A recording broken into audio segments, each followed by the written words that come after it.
Hello and welcome to our daily sketching routine. It is Saturday, February 8th, 2025, and today's topic will be basic forms of the figure. But before we begin, welcome back if you are returning, and welcome if you're new to the channel. I sketch and post every day, and I use timers to stay focused and to build a habit. I started a 10-minute timer. I'll do my best to keep this going at kind of a quick pace, although it's a lot of information. I'll post a link to yesterday's video, but basically for the past several days, especially all week, I've been doing a figure drawing deep dive. So if you want to check out the rest of the videos, I'll put them in the figure drawing playlist. I worked on this from yesterday's video after I finished recording, and then I worked on this part, and so I'll go over some ideas about foreshortening and perspective, although it kind of needs its own video to go over it, and I'm going to go over all of these topics again and again. So in yesterday's video I talked about the different poses. So you've got like a standing pose, sitting, reclining, and then action. But today I'm going to talk about the basic forms, just some ideas I have, some tips. To start with, I'm just going to use a ballpoint pen. You can use a pencil or something like this. It's been helpful. So what I'm going to do is work on this one. So I've been calling this the stick figure. So it's just lines and basically dots, these things, circles. And to get into the idea of the basic forms, which is helpful for the foreshortening and just in general, it might be, so once you kind of practice the stick figure, just to begin with, it might be good to make the forms be basically like sticks. Keep it like this so that it looks more like a skeleton. So you could do that just to start off with, so to add some complexity to just the stick figure. But when you're doing the stick figure, I had mentioned how the main thing is to work on the proportion, and so the stick figure helps with that because you don't get lost in the details. Work on getting good at doing the stick figure part, and then you can just do this and it starts to look a little bit more like a skeleton. It's not a bad way to warm up or to practice. After a while, this kind of thing will be more intuitive, and then you could do more sort of, I guess, advanced kind of, I mean, this is drawing from imagination, so like we're not always doing that, but that's most of the time.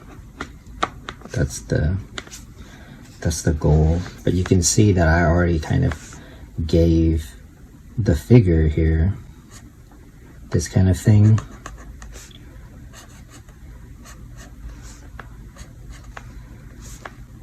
How it attaches like a certain way, and that comes from anatomy. It also comes from observation, so draw from reference or draw from life and like study anatomy to see why things look the way they look, and that's just based upon how often you draw something. So I draw characters a lot, so I study more human anatomy because it's something that I draw a lot. So there's levels, so if I'm drawing other things, I might need to just take it to this level and not know like every detail.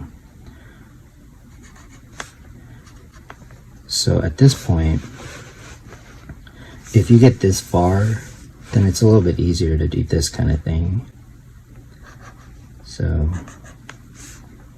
in some ways, you can just outline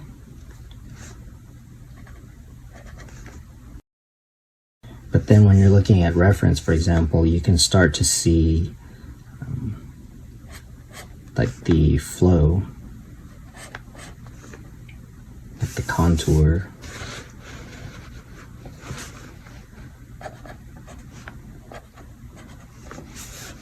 Kind of like this.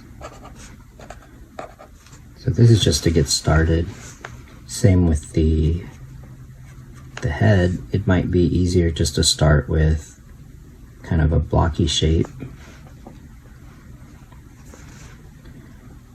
And then you'll figure out like these kind of in-between shapes. And you really don't have to do a ton just to begin with. So just doing this is more about kind of the 2D shape leading up to the forms themselves. So this is kind of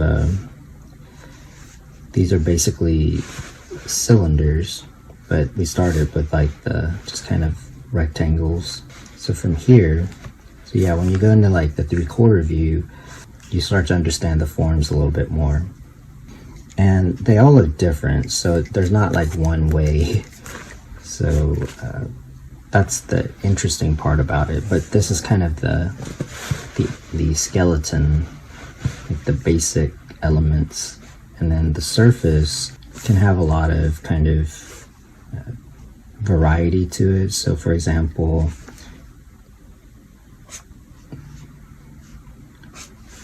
to sort of understand the form,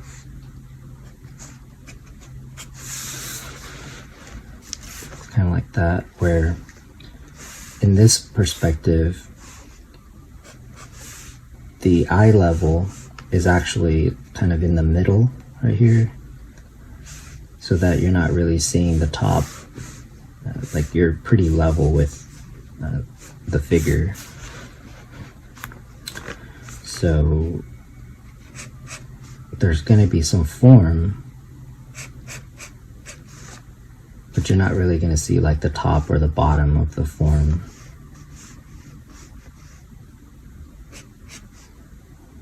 And you can change the shape. Zoom out for a second.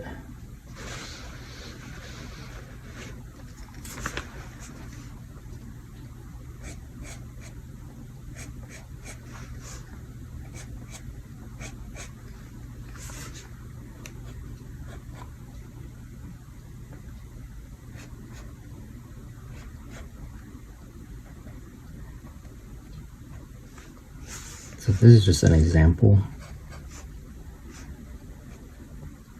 This is mainly to show the method of doing this, and then you can apply it to studies.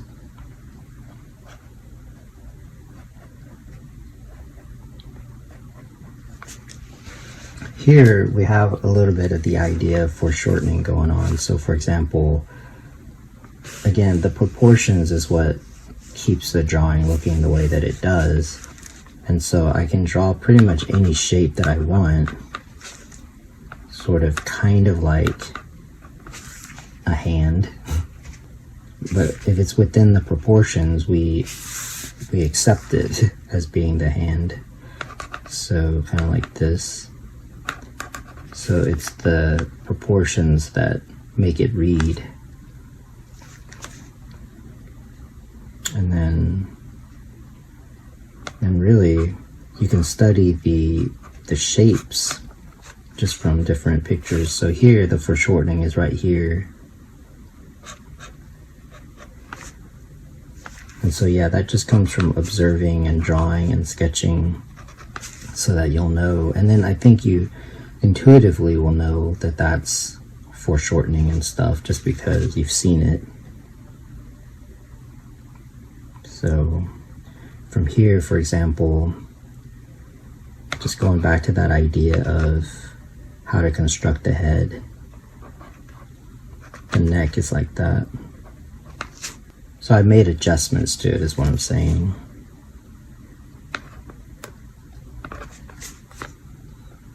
So yeah, although I drew that initial circle there, that's where you kind of need to know anatomy, because that's how the spine and like the neck muscles work. So if you're figuring out kind of the forms right here, one, I usually don't mess with the joints too much. They're kind of their own thing. So I'm sticking with like the proportions that I had set up, and then just adjusting it as needed. Like that. And then, yeah, like the joints, they're kind of like details, but I mean, they're important, obviously. And the other thing is to just work with the drawing rather than fight with it. Like it's gonna tell you.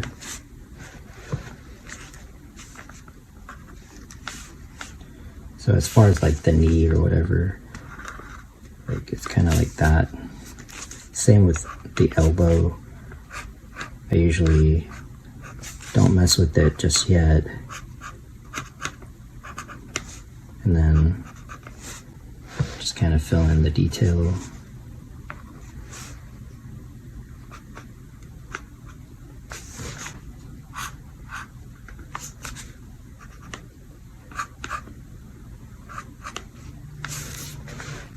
So the form is affected by the anatomy, but you can learn the basic forms, which is basically cylinders and just stuff like that. So I'm going to move on to this part, which is kind of the foreshortening, and it kind of needs its own video because there's several things that go into it. So the foreshortening, you don't start with this.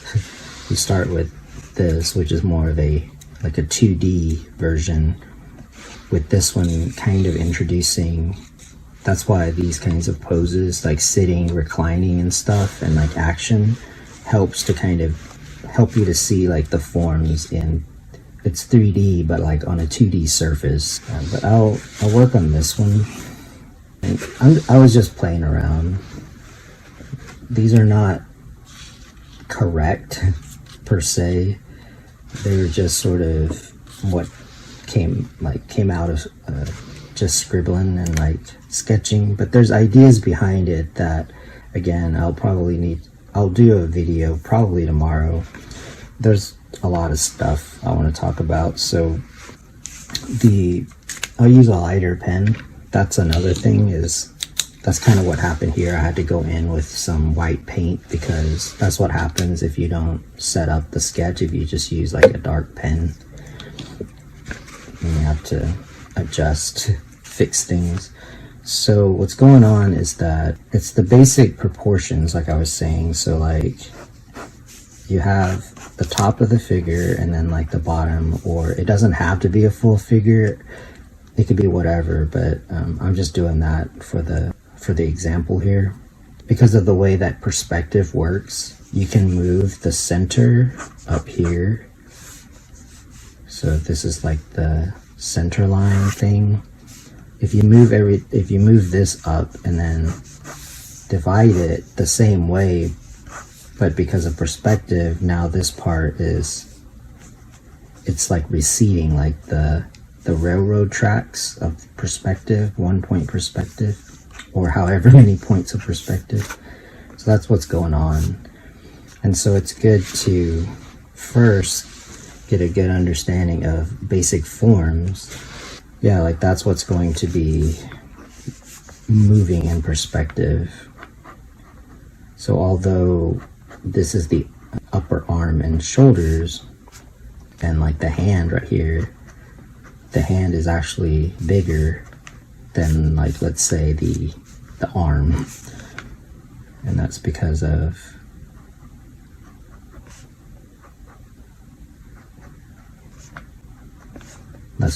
perspective. And the hands are kind of their own thing also. I have videos talking about that. But yeah, I mean, that's part of the fun of drawing, obviously, just practice different things. So yeah, I'm just letting the sketch sort of dictate like what I'm drawing. So like this hand, so it's just the perspective, see? It's receding.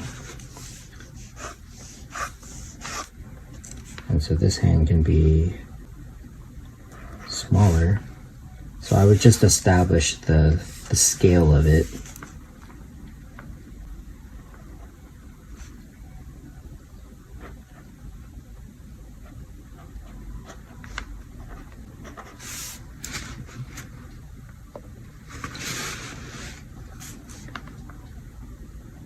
But this is something to, it's something to practice. I mean, it takes practice, and I would get really good at this part. And then you're just gonna translate. Also, it's kind of a style thing too. Like, I want it to look a certain way. I'm not trying to draw, I'm not trying to make it